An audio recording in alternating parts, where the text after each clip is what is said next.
Welcome to our Hazard Zone Management Officer Training #1 video.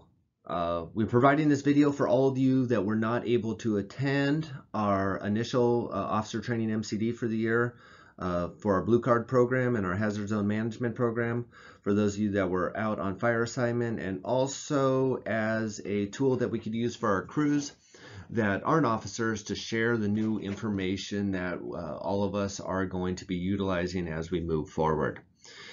To start with, there's a couple points that we wanted to address. One is that obviously we don't have the interaction that we would in our normal MCD. So if you have any questions on this program, I recommend that you just write them down. You either email or give us a call here in training, and we can answer those questions, because we're obviously not going to be able to ask questions like we would in a normal MCD.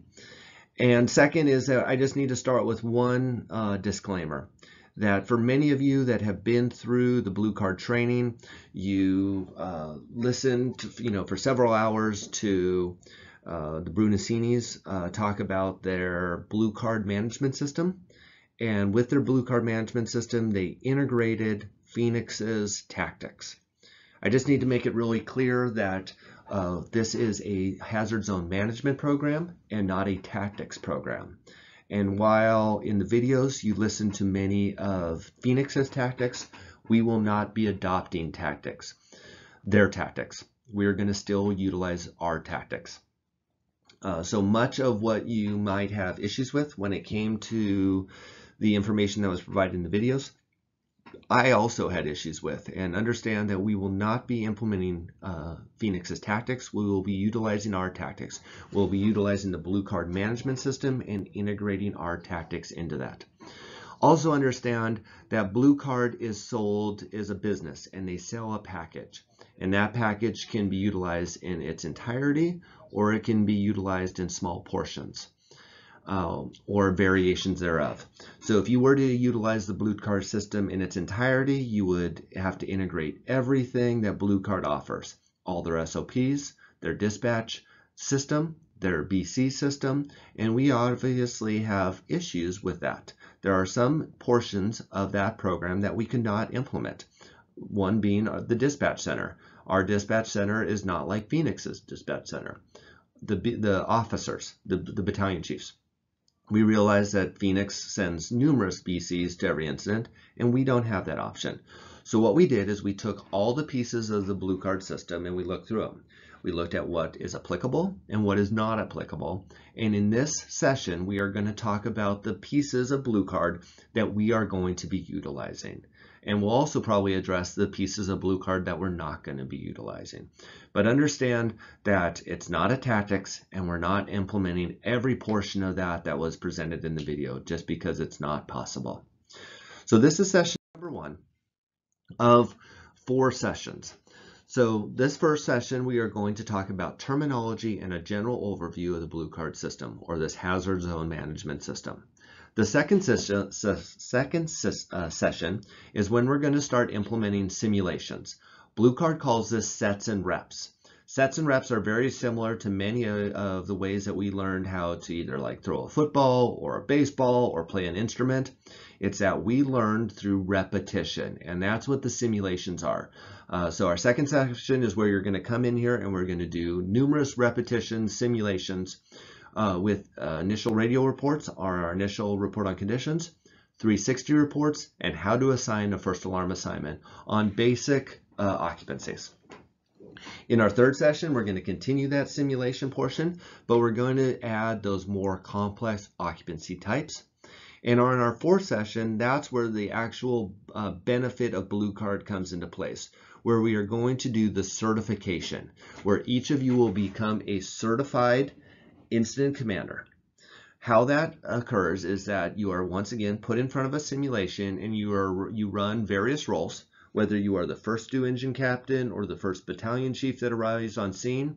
You work your way through the simulation, and at the conclusion, if you meet the criteria, you are a certified incident commander. That certification lasts for 1 year, and then we all know that we have annual officer certifications or officer training. And one of those sessions will be recertification, where every year during one of those sessions, we will come in and we will discuss and we will put you once again through the simulations to become certified as an incident commander. In a bigger picture, every new engineer, when they first get on the engineers list, will be assigned this blue card curriculum. They will then go through the certification process to become a certified incident commander prior to being promoted to engineer. So the theory is that their first day when they become an engineer, they are already certified as an incident commander and ready to perform those roles, or at least be equipped with the skills to perform those roles. So let's break down this first session, and especially the glossary of terms, the terminology that we will be adopting. So one of the first things is this is the City of Riverside Fire Department's risk model. And I just wanted to add this slide for you to get an understanding of where our risk model aligns with blue cards. So the first is we will risk our lives a lot to save savable lives. And I think we would all agree to that. The second is we would risk our lives a little in a highly calculated manner to save savable property. And I think you'd all agree to that. And that we will not risk our lives at all for what is already lost, people or property. And I think we'd agree to that. This, I believe, is also the risk model for every fire department, nationally, not only ours. And why I add this slide is this is actually Blue Card's risk model. So you can see that in Blue Card, they're not asking us to do anything different than what we have already done and what we have already done for years in this department. That the same basic concept of risk, that we spray water on flames, that we risk our lives to save savable lives, will risk a little in a highly calculated manner to save savable property, and that we will not risk our lives at all for what is already lost, whether that are homes that are fully involved or homes that there's no possibility of life inside. So now let's break down these various terms. And the first one we're going to start with is a very basic concept that many of us are already very familiar with, and they're zones. Blue Card determines or breaks down that there are 3 zones. There's a hot zone, a warm zone, and a cold zone. In the hot zone, that is the IDLH area of the incident. And it's very clear that all personnel working in the hot zone must be wearing full PPE while breathing from an SCBA. It is the responsibility of the incident commander number 2, the battalion chief that arrives on scene, to determine and to acknowledge the hot zone. Remember, the IC is ultimately responsible for the safety of every individual on the scene. And because of that, they are delegated, or they have the responsibility of informing every single person on the fire scene of where the hot zone is. This is not much different than what we already do, but it's clearly identified. And I would think that for most part, this would be actually inside the structure. That by default, that when you cross the threshold, you are now in the hot zone. The warm zone, another term that we're familiar with, is the area just outside the hot zone that may become contaminated or is in the collapse zone. Personnel working in a warm zone must be in full PPE with their SCBA face piece readily available to quickly don. And then there is the cold zone, and the cold zone is outside the warm zone where it is safe for personnel not wearing any PPE or an SCBA. Why this is important and why Blue Card takes the time is that they want every single person to understand, whether it is the incident commander, an officer, or the newest firefighter, to know where they're working and what are the requirements.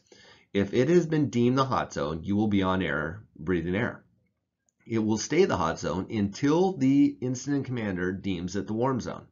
Not where our current maybe policies lie, where the first person who unclicks and doesn't breathe on air, and now we're no longer need to breathe on air. It is the hot zone until the IC deems it not the hot zone and deems it a warm zone, that he believes it's no longer IDLH, that it's the warm zone, and that you do not need to be on air. This also makes a connection with these zones when it comes to the offensive and the defensive strategy. In the offensive strategy, members will enter the hot zone to control the incident problems. Vice versa, when you're on a defensive fire, members will not enter the hot zone to control the incident's problems. So this is very clear and very clearly communicated that if we are in the defensive mode, whatever unit is on that we have deemed that we're in the defensive mode, our members will not enter that zone to control the incident's problems. So once again, not much change from what we're doing. It's just Blue Card puts emphasis on making these clearly identified so that everybody knows exactly where they should be and where they shouldn't be within the fire. And we'll build upon zones more throughout this presentation. The next thing that we're going to discuss are the command positions. Blue Card has titles for 2 command positions. They have Mobile Command, which is going to be the first responding IC, which they refer to as IC number 1, and Strategic Command, or IC number 2, and that's going to be the first arriving battalion chief. Now, Blue Card makes it very clear that the captain's job is to arrive on scene, give an initial radio report, give their crew an assignment, and to stay with their crew and mitigate the emergency. Battalion chiefs, on the other hand, their job is to, when they arrive on scene, when needed, to command that incident. Now, this is no different than what we're already doing. And that's where this slide shows that under mobile command, we are under mobile command 100% of the time. Every time a unit arrives on scene, you are in mobile command. You are a mobile incident commander, running the incident, commanding your crew, and mitigating the problem. On occasions, then, we have to go to strategic command. And they say about 15 to 20% of the time is when an IC arrives on scene, or when the BC arrives on scene and takes over the incident due to complexity. Not much different than what we do already. The only difference is maybe a slight variation in terminology. Mobile command are our captains that arrive on scene, and strategic command is going to be our incident commanders, or our BCs that become the IC number 2. Now, I believe that if you remember from the curriculum, it said that a strategic command officer needs to be isolated from the incident with the windows rolled up so that the incident itself is not influencing their decisions, that isn't confusing or complicating their decisions. And much of what they're saying is exactly what we're doing currently. What they don't want is the BC to be in the front yard with an HT in their hand running the incident. They want them to be separated, be disconnected from the incident enough that they can make sound decisions while not being influenced by the chaos of the incident. Exactly what we're already doing. So the fast attacking command position, this mobile command IC number 1. So this is our first due officer. So our first due officer, our first due engine, our first due truck, what their assignment is that when IC number 1 enters the hazard zone, when it is in the offensive strategy, they'll be in full PPE. They'll be supervising, assisting their crew in the attack while commanding the front end of the incident deployment. So let me make it clear that in the Blue Card system, a captain is going to be a working captain, commanding the incident, running their crew, giving assignments to those first few engines that arrive on scene, and then going interior and commanding their crew, waiting until that IC number 2 arrives. What they don't want is that captain to stay outside and send their crew in. Blue Card believes that the best place for that first due captain, they saw the fire from the very beginning. They've done a 360. They've seen the house in its entirety, and now they know the location of the fire. They know the conditions of the fire. They can give the best report to the incoming battalion chief, and to be with their crew, to be making, to be able to run that portion of the fire while their crew is pushing and making that push to suppress the fire. So let's run this down in a very basic format. IC number 1 arrives on scene. Let's call that engine number 1. Engine 1 arrives on scene. They go on scene. They give their initial radio report, their initial report on conditions. They then assign their crew the tactical assignments and the tactical benchmarks that they're looking for, whether that is to establish a water supply or stretch a line to the front door. Then they will do a 360. They will then broadcast that 360 report. In the meantime, if other units are arriving on scene, they will be giving those units their tactical assignment with their tactical benchmarks. In the meantime, 2 conditions are going to arrive. Are going to occur.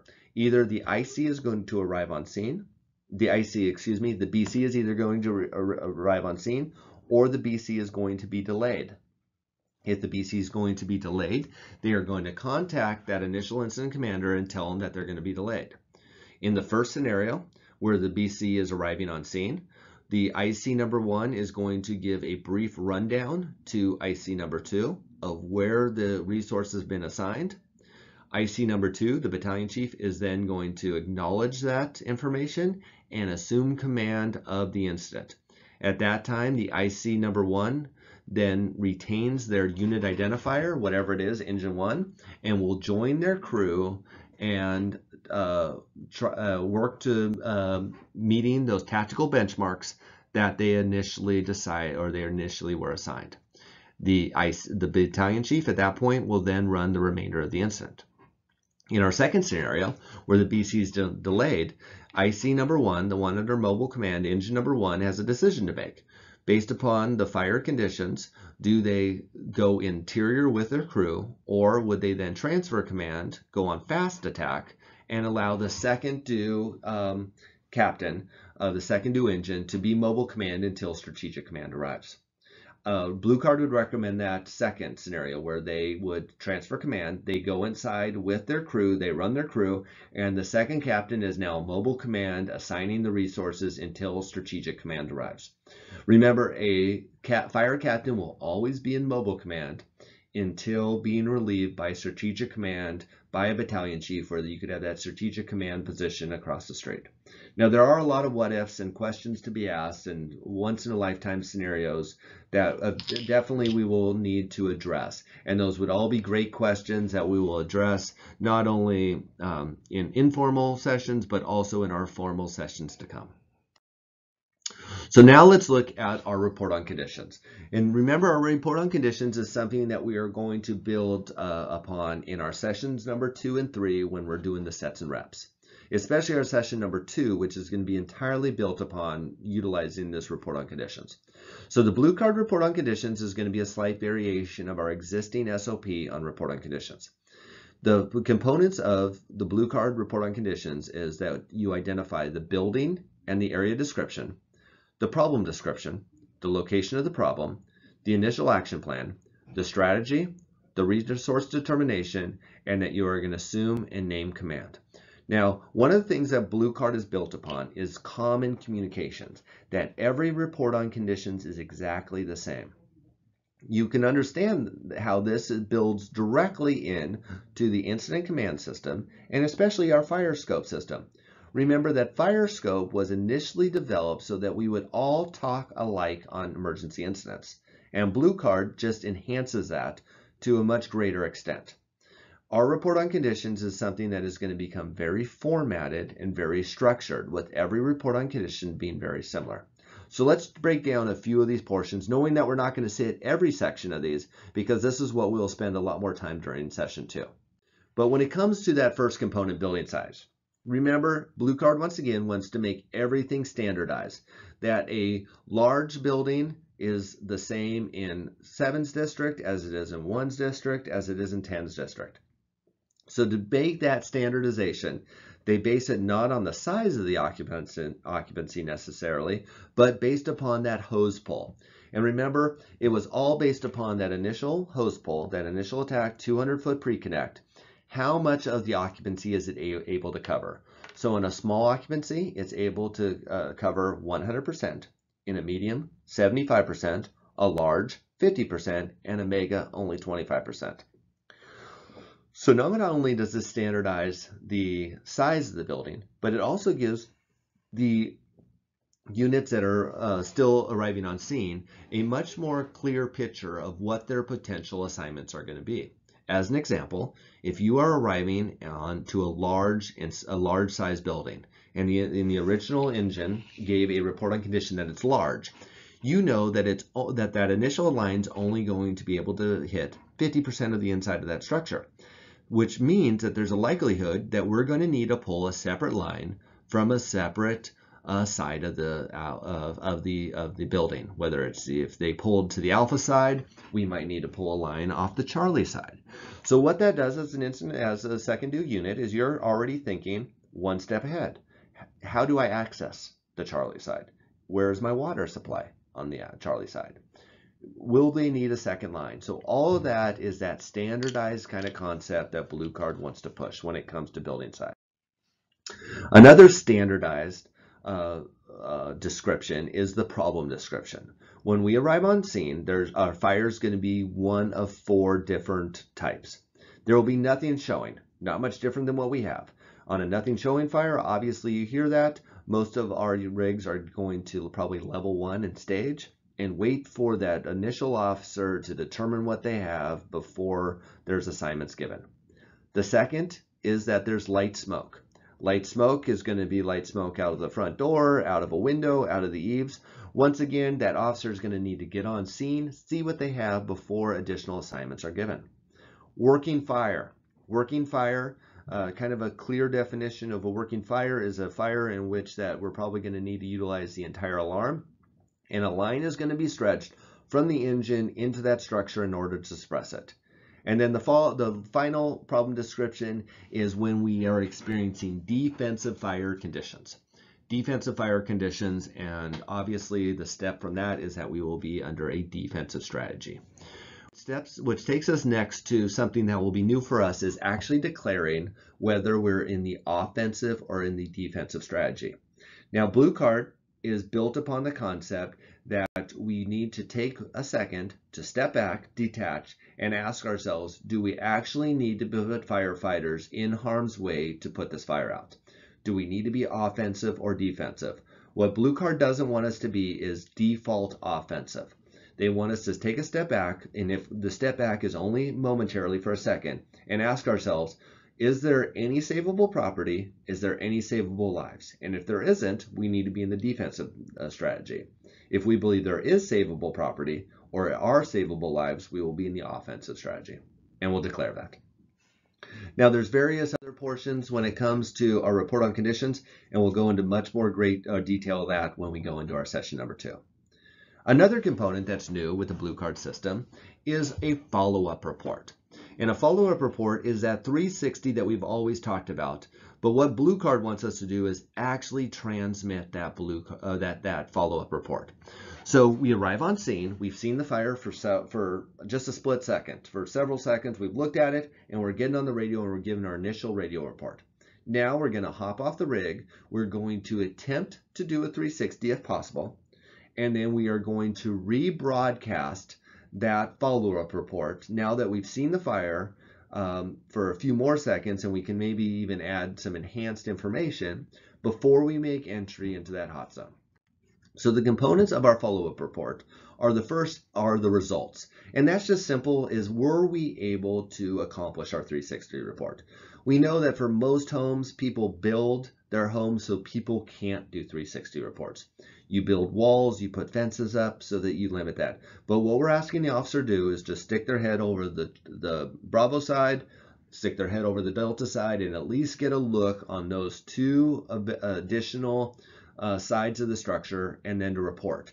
Was I able to complete my 360, or was I not able to complete my 360? And if I wasn't able, was I not able to meet it because of maybe size or barriers? Size being, if it's a 1,000,000 square foot building, obviously we're not going to be able to do a 360.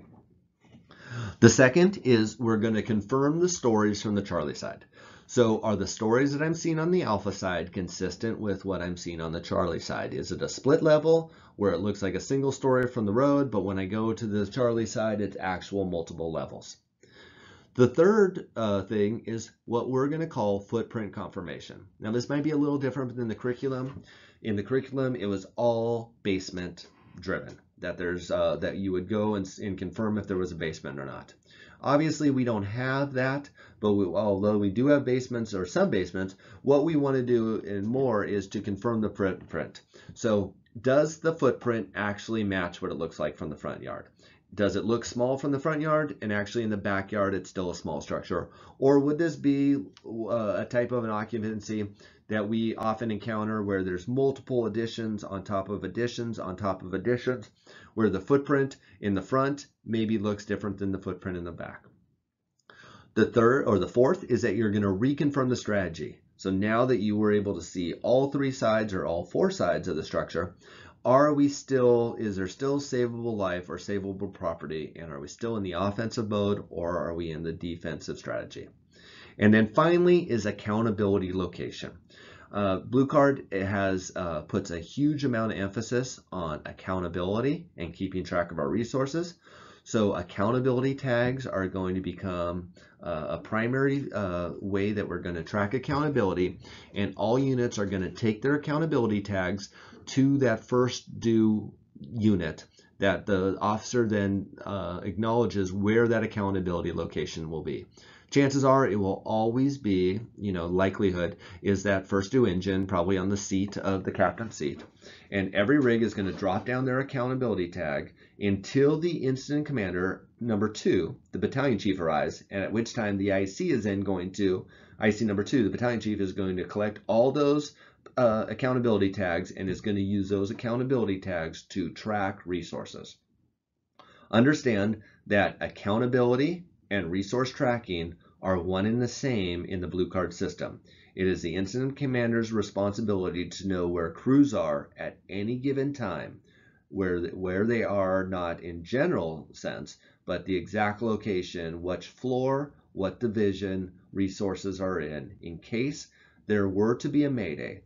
I think if you remember from the curriculum, they made it very clear that the system is built upon the concept of, if the next radio transmission was a mayday, would we know where our individuals are? And it is going to be the responsibility of an incident commander to always have the exact location of the resources at any given time.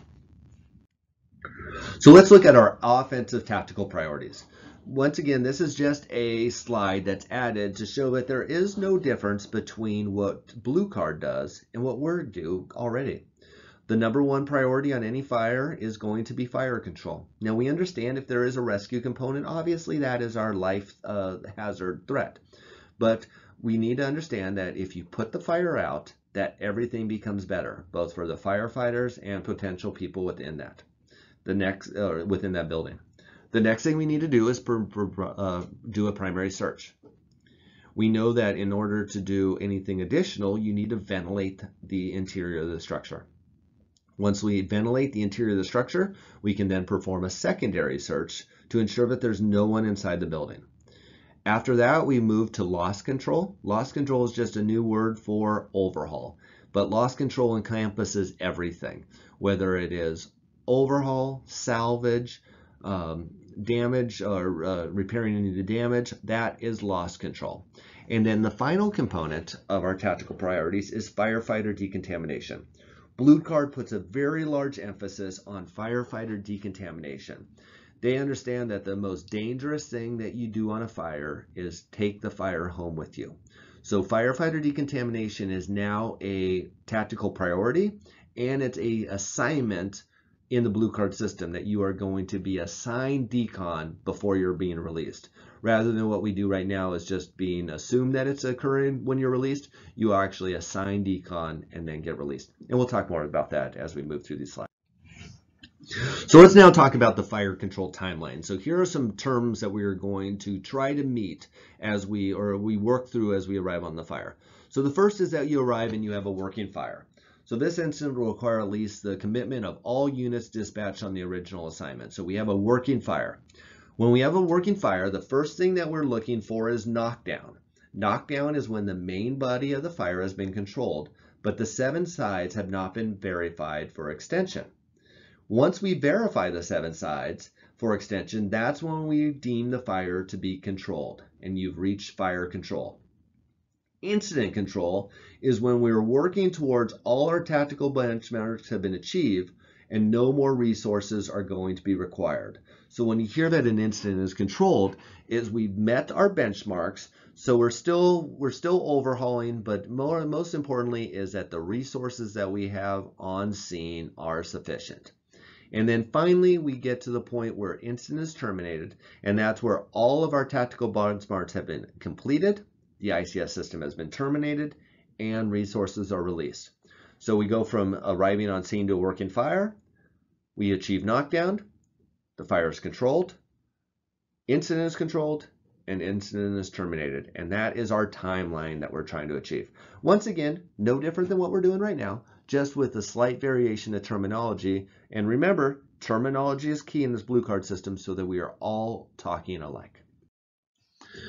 So here we added a slide that describes sectors, divisions, groups, and branches. Now, one of the reasons that we included this slide is that throughout the blue card curriculum, they use this thing called SDGs, sectors, division, groups. Now, understand that we are not going to be using sectors. That's not a term that we use. That's not a fire scope term. That's not an ICS term. So we are not going to be using sectors. We will be using divisions, we will be using groups, and we will be using any other ICS variation. So things that grow and expand in the ICS system when span and control is when we're having difficulty with span and control, especially when it talks to like branches, those will all be utilized. So there's going to be no change on there. But understand, sectors is not something that we'll be utilizing. One of the variations, though, is that divisions are only going to be, we will only use divisions in the hot zone, and groups will only occur outside the hot zone. Understand that blue card is built upon this premise that we need to know the exact location of where anybody it is working. And divisions are geographical, so I know exactly when I assign someone to work within a division where they'll be working. I cannot do that with groups. Groups are, they're tasks. So divisions will always be inside the hot zone because I, as an incident commander, need to know exactly where my resources are. So as an example, vent. Blue card, in the blue card system, will not be assigning vent. You'll be assigning the truck to the roof division where they will be performing ventilation. There is no more search group. You will be assigning a unit to the task of search working within a division, whether it's Division 1, whether it's in Division 2, whether it's in the Alpha division on the A side of the house, the Charlie division on the Charlie side of the house, but it's always going to be a location. Groups can still be used. They just can't be in the hot zone. So we can have a medical group working in the warm zone. We can have a RIC group that is setting up a RIC cache and performing RIC operations in the warm zone. We can have a rehab group. We can have a decon group. All those groups are fine, but once we move things into the hot zone, they are going to be assigned to a division. And we'll go into more detail on this. So here it is. All units assigned to the hazard zone must be assigned to a division where they will be responsible for the completing of all the tactical priorities in their assigned division. Another aspect of blue card is that anytime you are assigned a task, you are given tactical priorities to achieve. As an example, if you're the first due engine, you are going to be assigned fire control and primary search. Those are the two tasks that you are assigned. You only have two tasks to achieve. You have been told that you need to put the fire out, fire control, and do primary search in the fire room. If you are unable to accomplish those two tasks based upon fire conditions or size or complexity or fuel loading or pack rack conditions, whatever it needs, you will then ask for additional resources to assist you with your two tasks. If you can perform your tasks, you will perform them. If you can't, you're going to ask for help. You will not be given help by the incident commander unless you ask for it. So contrary to maybe our current situation where we keep assigning resources until based upon the IC's discretion, now it is that tactical boss, that first unit that's working in that division. Once they get in that division, they'll give a CAN report. This is my conditions, these are my actions, and these are my needs. Those needs being very particular now, whether if I ask for help, I will get help. If I don't ask for help, that means that I'm able to meet. And remember, all you're trying to meet are those tactical priorities that the IC has clearly assigned to you. You were assigned fire control and primary search in the fire compartment. If you cannot accomplish those two tasks, that's when you'd ask for help.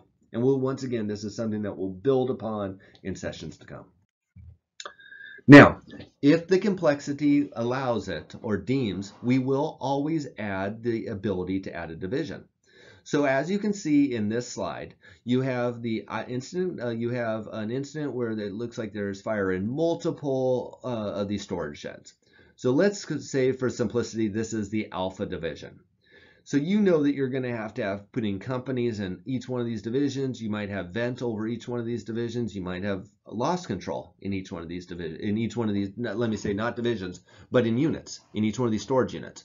Because of that, the span of control is often, this is something that the incident commander cannot clearly direct all those units or companies into all those storage units. This would be a perfect situation to assign a designated division supervisor. That division supervisor would now hold that role. They would have units assigned to them. They would be in charge of those units. They would be in charge of the accountability of those units, and they would work directly for the incident commander. The incident commander would give them the tactical priorities. You know, I want the fire suppression, primary search, and loss control in those units. And then the division supervisor would give a resource request and then manage those resources. No different than what we're doing right now, but because of the complexity of the incident, Blue Card always allows us to use division supervisors when necessary. Otherwise, we will always hold our unit identifier unless a division has been assigned. Now, you might be assigned to work in Division 1, that being the first floor, but you are not going to be assuming Division 1 unless the incident commander tells you, I want you to be the Division 1 supervisor. You are a single increment working in Division 1 unless told that you will own and be the designated division supervisor. Remember, this is basic ICS. We only assign divisions when span of control is exceeded. We maintain our single resource until single resources become so complex and the span of control is exceeded, at which time we need to then implement a division supervisor.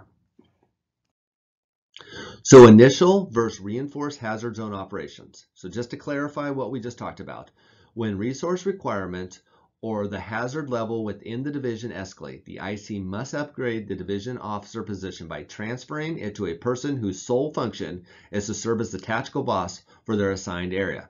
This is best accomplished by assigning subsequent arriving response captains or chiefs to these positions. So once again, no different than what we're doing, other than the fact that we are just not automatically going to assign a fire attack group to the first due officer. You are going to maintain your unit identifier. You are going to be given simple and clear and concise tactical priorities, fire attack and primary search. You are going to, that is all you're going to work towards. If you can't meet those two tactical objectives, you're going to ask for help. If you can, you are going to continue and you're not going to get help unless you ask it from the incident commander. And these will be things that we will build upon and grow with in our subsequent sessions. Now, accountability. Remember, accountability location and the concept of accountability is critical within the Blue Card hazard zone management system. It is the responsibility of the incident commander, IC number 2, the battalion chief, to know where the resources are at all times. So in essence, if we play through the incident, engine number 1 arrives on scene, their accountability tag is in the engine. Second due truck, or first due truck, first due squad arrive on scene. So we got engine 1, truck 1, and squad 1 arrive on scene. If I'm truck 1, I go over to engine 1 and I drop my accountability tag off on the seat. That IC, that mobile command incident commander, gives me an assignment. If I arrive on the squad, mobile command incident commander gives me an assignment, and I put my tag on the seat of engine number 1. Battalion 1 arrives on scene, gets a rundown of what mobile command has in place. They take over strategic command and assume command of the incident. At that time, chances are the engineer off engine 1 will get those accountability tags over to the incident commander, and it is now the incident commander's job to move around those tags and to perform the accountability, to keep track of all those resources of their location, whether they're in the structure, outside the structure, or whatever unit that they are assigned to. With that being said, every unit from that point on that arrives on scene is going, their foot path is going to be from their unit to the IC, hand off their accountability tag, and then go to work with their assignment. So that is going to become something that we're used to as an IC. Number 2, the BC, their job is to manage those tags. Now, if we are on a very large incident where there are multiple alarms and we exceed the BC's ability to manage accountability, just because there's so many units, the IC can easily assign an accountability officer who will be then in charge of moving those accountability tags and keeping track of accountability or resource tracking. Oftentimes that individual will be posted up directly next to the incident commander, and as the incident commander is broadcasting assignments over the radio, the accountability officer is moving those tags around. Now, if we have an assignment or a fire where the complexity adds maybe a division Charlie or a Charlie branch because of this large apartment complex and we can't access the backside because of, you can only access it off an alley, we can have multiple accountability locations, and that accountability on the Charlie side would be then given to the Charlie branch, the Charlie division, whether it is, and that individual then would have a second accountability location for all their resources and would be able to keep track of them. So now let's go to a slide on resource orders. If you remember on the blue card curriculum, they talked about a whole variations of resources. And once again, this is the Phoenix tactics being implemented into the blue card curriculum or management. So they talked about in Phoenix where sometimes they send 1 engine, sometimes they send 3 engines, sometimes they send 5 engines, and sometimes they would do this thing where they would balance the alarm, where they would go from 1 engine to 5 or 3 engine to 5 based upon when they arrive on scene what their conditions are. We're not going to adopt any of that. We're going to stick with our existing resource orders. And our existing resource orders are either a single engine response, you're either going to then be a part of a first alarm. Once we have a first alarm on scene, we can add additional resources, or we can add additional alarms. Once again, no different than what we're already doing. So here is going to be an adjustment that will be an adjustment to our SOPs, and I hope that this adds a little bit of clarification. So radio communications, there's 3 pieces of radio communications that anybody on an incident can talk at any given time. To backtrack for a second, Blue Card is built upon the concept of strict radio discipline, that you only talk on the radio when you need to be, that there is no unnecessary radio traffic, that there is extreme radio discipline. But we understand that under 3 conditions, there's 3 conditions that warrant that anybody at any given time should be able to talk on the radio. And it's priority traffic, emergency traffic, and mayday traffic. One of the confusions that I always had is that emergency traffic and priority traffic with our existing SOPs, they were very similar. And they even kind of conflicted one another with a couple of our SOPs. So with this radio communication, I think it will be much more clear exactly how each one of these works. So let's start with mayday traffic. Mayday traffic is not going to change. It will always stay the same. If you or someone in your vicinity has a life-threatening injury, or they're in a life-threatening situation where they need immediate help, that it will always be a mayday, and that's not going to change. Emergency traffic will also stay the same. If you see something that has the ability to hurt people on the fire line and you need to broadcast that, once again, that's emergency traffic.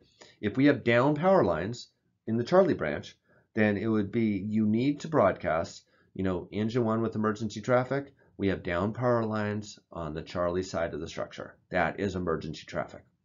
Where there's a difference now is priority traffic. So priority traffic, we understand, is going to be when there is a change to the incident action plan. And what that means is there's always an incident action plan on every incident, that there is a set of tactics that we're going to use to meet the overall strategy. If something occurs on the incident that is going to require a significant adjustment to the IAP and our overall strategies, we need to let the incident commander know. So here's an example. If the fire has now got established in the attic, so it went from room and contents and now we have an established attic fire, you understand that that incident is going to change in complexity. It's no longer just a bread and butter, there's a mattress burning in a room. We now have a working attic fire. That would be priority traffic. Engine 1 to the IC, priority traffic, you now have fire established in the attic. Let's say that fire went from the first floor to the second floor. So now we went from a fire that's in one compartment to multiple compartments. IC, engine 1 with emergency or with priority traffic, you have fire now established on the second floor. If you're the roof crew, or if you're the truck that's assigned to the roof division, and now fire has burned through the attic, or burned through the roof, and you now have fire through the roof. IC, from truck 1 with priority traffic, your fire is now through the roof. You can see how all of these are going to change the incident action plan, and that is the reason that we would then broadcast priority traffic. Another thing that you're going to see is that we are going to implement the concept of alert tones. So alert tones are just leveraging our technology that we already have to our advantage. So one of how the concept works is much like the Mayday button, the emergency button on our radio, that when we depress that sends that alert tone to all the radios that are operating on that tactical channel. With our new alert tones, the incident commander is going to have the ability to send alert tones from their mobile radio to all of our mobile radios. So very similar to pushing the panic button, the incident commander will be able to depress a button on their radio that will then send alert tones to every radio that's in line of sight working on that tactical channel. The whole reason behind that is for everybody who's on that radio channel and hears that tone to listen. And that will be followed by a significant change, whether it is a change in the operational strategy when we're going from offensive to defensive, where there's operational retreat, or there is a mayday. So think about it as operational retreat, where we would historically just blow the air horn to get everybody's attention. Now we will continue to blow the air horn, but we will also use an alert tone so that everybody's radio on the incident will chime, and everybody on the incident should listen to that radio for priority information that they need to listen to. So just leveraging the technology and the benefit of our new radio to our advantage so that we can communicate with all of our crews better, especially in these periods of time when we need to get information quickly to everybody. So we talked about radio discipline, so let's talk about what an individual should be limited to talking radio traffic-wise. So extreme radio discipline is a key concept of the Blue Card system. So we'll start with the bottom one, is that the Blue Card is built upon the concept of no good news reporting, that there is no need to give good news. We expect good news. So radio transmission should be limited to the following. A CAN report. So if you are a unit that has been given an assignment to give a CAN report to the incident commander, whether, hey, I'm assigning engine 3 to exposure number 1, give me a CAN report. Once you get in there, that engine would then go to the incident commander with a CAN report, conditions, actions, and needs. The second is a status change. Status change is when you are going to change geographical locations. Remember, Blue Card is built upon the fact that an incident commander is always tracking all of their resources.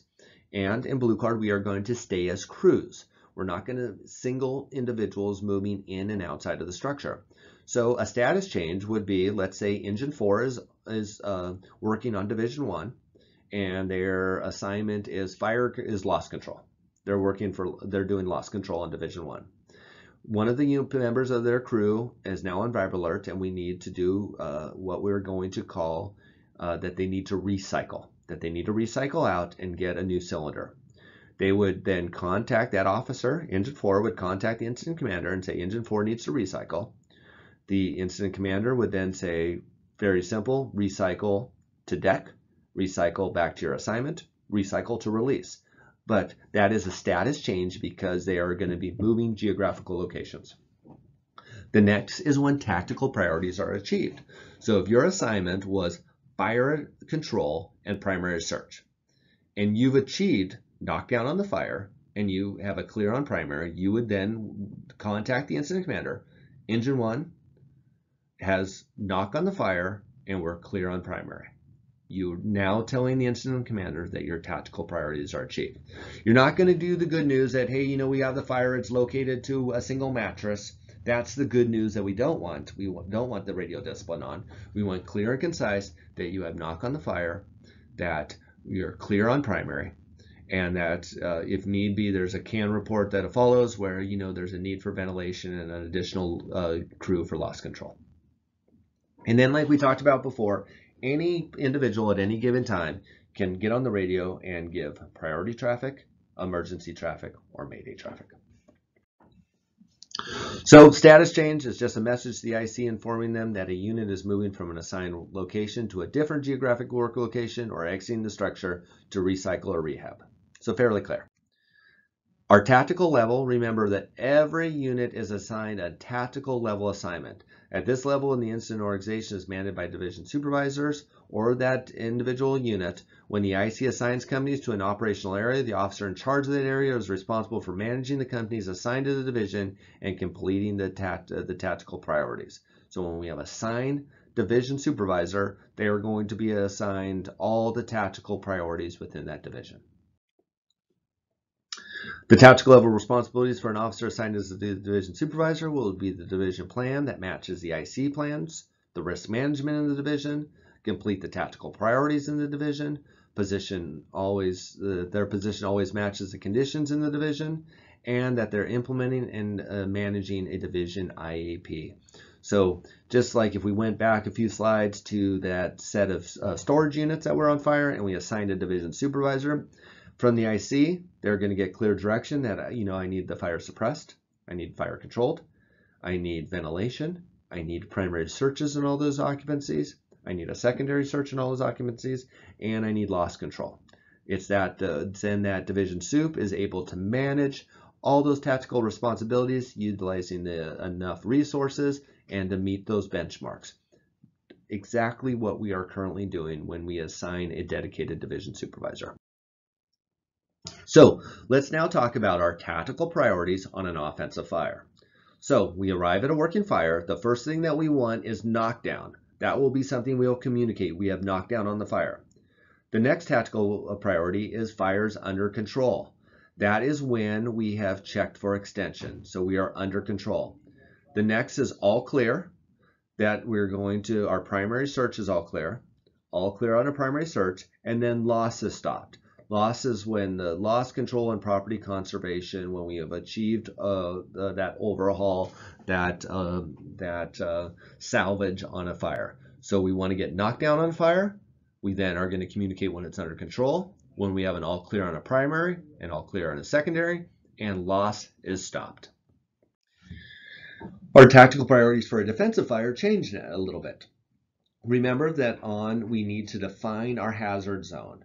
So on a defensive fire, our first tactical priority is to let everybody know where the hot zone is, and we are not going to put anybody inside a hot zone. Now this is easy on a single dwelling, but when we have multiple units, say we have a strip mall, and we have units 1 and 2 that are fully involved, and units 3, 4, and 5 that we're going to defend, it's going to be up to the incident commander to define the hazard zone. That the hot zone is units 1 and 2. And that we are going to then establish the cutoff. We are going to defend units 3, 4, and 5. Then we need to search our exposures. So exposure, like let's call it Charlie 1, Charlie 2, Charlie 3. All that basic ICS and fire scope terminology is no different. We need to first search those exposures, and then we need to protect those exposures. So very clear. Within the Blue Card system, every assignment is given with consistency. And anytime an assignment is given, you are given a task, a location, and an objective. So what is your task? What is the location? And what are the tactical objectives that you are going to need to accomplish? So this will be very clear when you're in the hazard zone. These will be assigned. And then it makes it very clear if you're an IC what you're expecting. And if you're an officer, or even down to the firefighter level, what are the tactical objectives? Where am I going to be working at? And what are going to be the tasks? So we are going to work heavily on ensuring that every time a task or a order is given, it is given in a fashion that we are given a task, a location, and an objective. So another aspect of Blue Card is utilizing a 3 deep deployment model. Now, many of you, when you look at this, you'll probably think of our high-rise policy, which much of Blue Card mimics very closely our high-rise policy. So the 3D deployment model is based on the concept that you have companies working in the hazard zone or in the hot zone, that you have on-deck crews or forward staging crews that are readily available to go to work, and then you have crews that are level 1 and level 2 staging. Level 1 and level 2 staging being much like the existing staging system that we have, with level 1 being where a unit is on scene, and level 2 is where they're staging maybe a blockout. Now remember, in Blue Card, you do not go to work until you are given an assignment. And an assignment is a level 1, you are assigned level 1. You are level 1 until the incident commander either tells you to report to on deck or that you are given an assignment within the hot zone. Now, we have units working in the hot zone, I have companies that are on deck, and then I have companies that are level 1 and level 2 staging. This also assists an incident commander when it comes to the ordering of resources. If I have tactical assignments and I do not have any resources on deck or in level 1, that would be the indicator that I need to order more resources. On the other hand, if I have units working in the hot zone, I have units on deck, and I have multiple units that are level 1, that would be an indicator, and there's no additional tactical priorities, that would be an indicator that I would need to start releasing resources. So let's talk about on deck.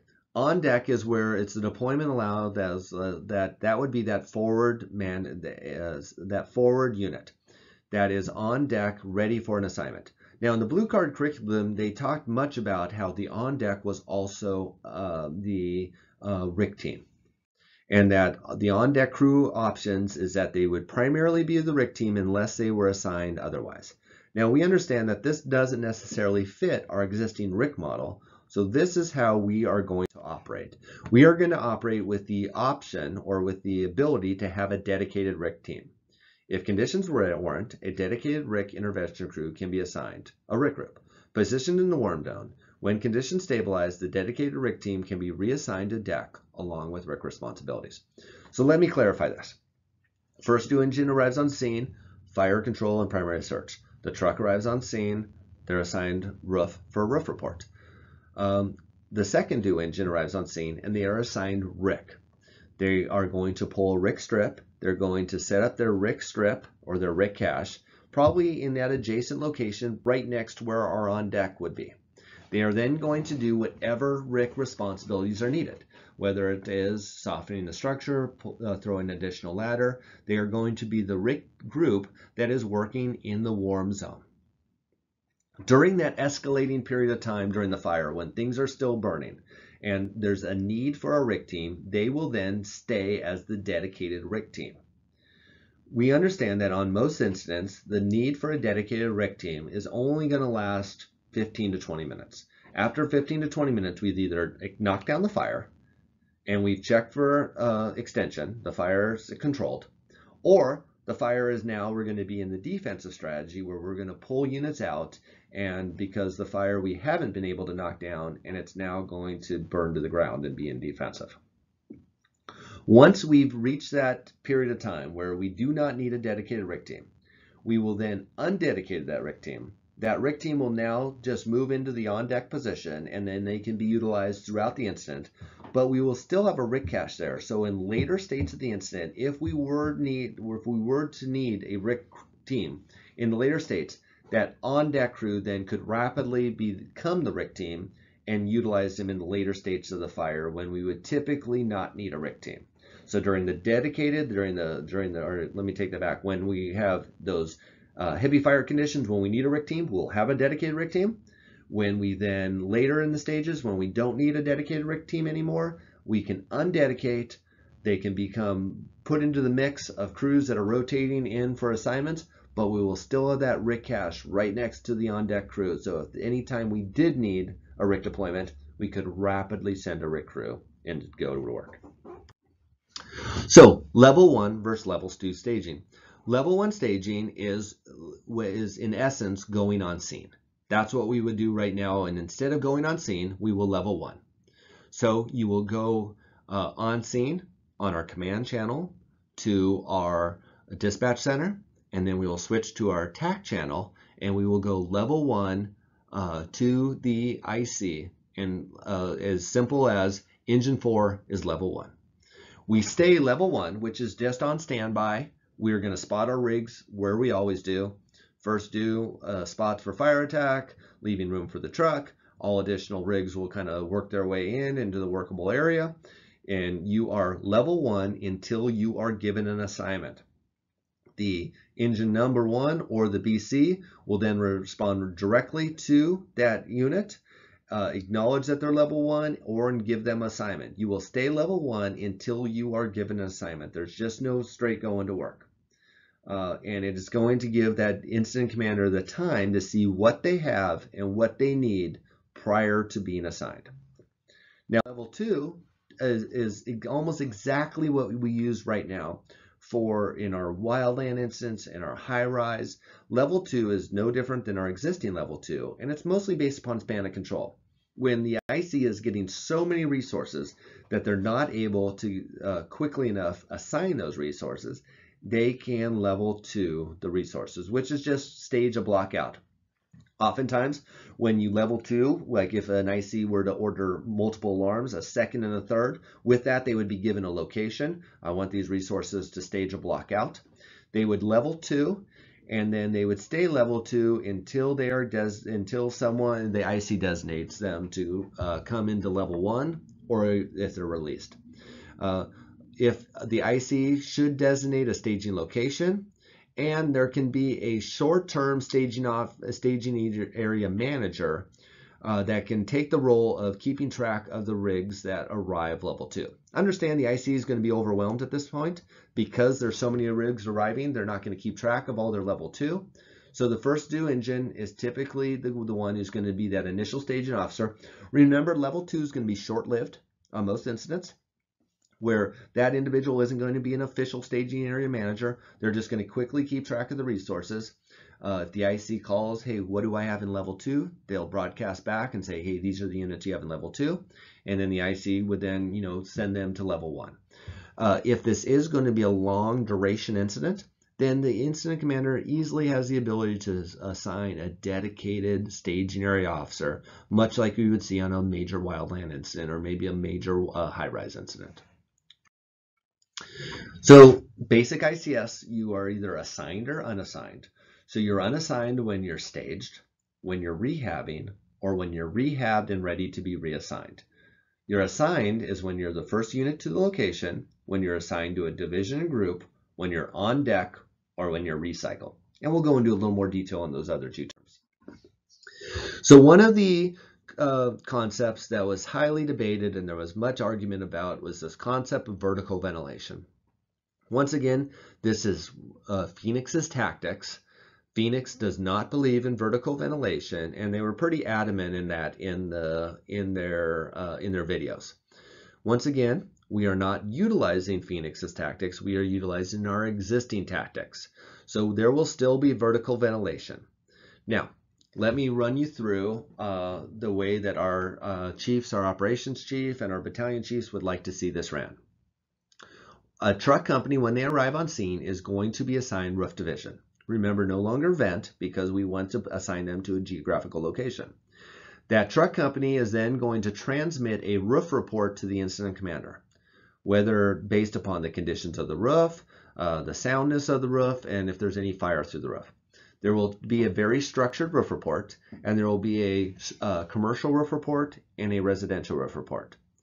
Then, based upon the IC's information that they received from the CAN report from the crews that are inside the structure, or based upon the observations of the IC, they are then going to give authorization to the truck crew to either cut or not to cut.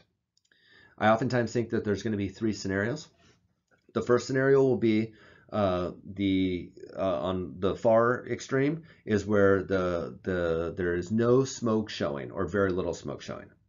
Then on the other extreme, it's going to be the second, where there's going to be heavy fire coming through the roof. And then there's going to be the middle, where we have fire conditions that haven't yet, that warrant ventilation, that haven't gone through the roof. So with each of these, the truck is going to arrive on scene and give a roof report. And that first one in the middle, that we have heavy fire conditions but not through the roof, the truck's going to rapidly get to the roof, transmit a roof report to the IC. Truck 1, to the IC with the roof report, you have a sound roof with no fire impingement. The IC then, based upon the heavy fire activity, is going to almost always, because conditions warrant, give the authorization to ventilate, and our truck will ventilate just like they always have. And in those conditions, that would be warranted. Now let's talk about the incident where there's very little smoke shown. Truck gets on the roof once again, sound roof, no fire impingement. This would be the time when the IC would probably slow things down, get a CAN report from the unit that's interior to actually find out what the conditions are, if they need ventilation, and if they need ventilation, then they would then send that request either to the truck company to either cut or not cut based upon the report from our interior crews. And then there's the other extreme where we have extreme fire conditions, fire is through the roof, truck gets on scene, sound roof, but we have fire impingement through a certain percentage. Then based upon the IC's recommendation, typically with fire impingement through the roof, no need for ventilation, and then those crews would then, that truck company crew would then rotate themselves back into the mix and then be assigned other truck duties or other duties within the incident. Residential life hazard search. This is another thing that I wanted to stress and to get some clarification from the curriculum that you went through. When it comes to search, the blue card system says that we want to get away from doing searches without a line trying to search within the structure. So the responsibilities of the first company are to do typically fire control and primary search. That initial line is being stretched towards the fire, and that is where the victims, or where there are the highest life threat is closest to the fire. While they are stretching the line and trying to locate the fire, they will also be doing their primary search, doing a quick look in the fire compartment in conjunction with fire control. If they were to come upon an individual, they would definitely initiate the rescue. But that is primary search, and then secondary searches are performed after ventilation and the opening of closed barriers. So just make that clear that assigning units specifically to search is a possibility. If that first due engine that was assigned fire control and primary search, if they are not able to do search, they could easily contact the incident commander and say, hey, I need an additional unit to perform search on let's say the Delta side of the residence. We have the search on the Bravo side in the fire room completed, but we're not able to do that. We haven't been able to clear primary search on the entire, and that could be an assignment. So that's just our residential life hazard search. A couple more slides. Let's talk about the concept of recycle. So recycle is just when let me backtrack. It is officer driven, and it's when the officer needs to, that a member of their crew is low on air and needs to recycle. Remember that we are always keeping track of crew locations.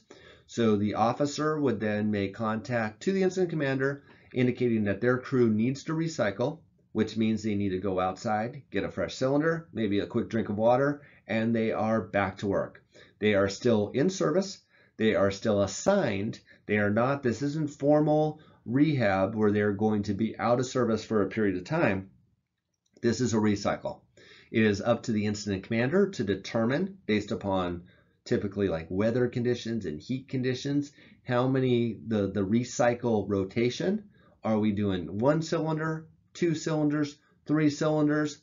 Once you recycle, it's going to be the incident commander's responsibility to say, are you recycling back to your initial incident or assignment, or recycling to deck, or even recycling to release.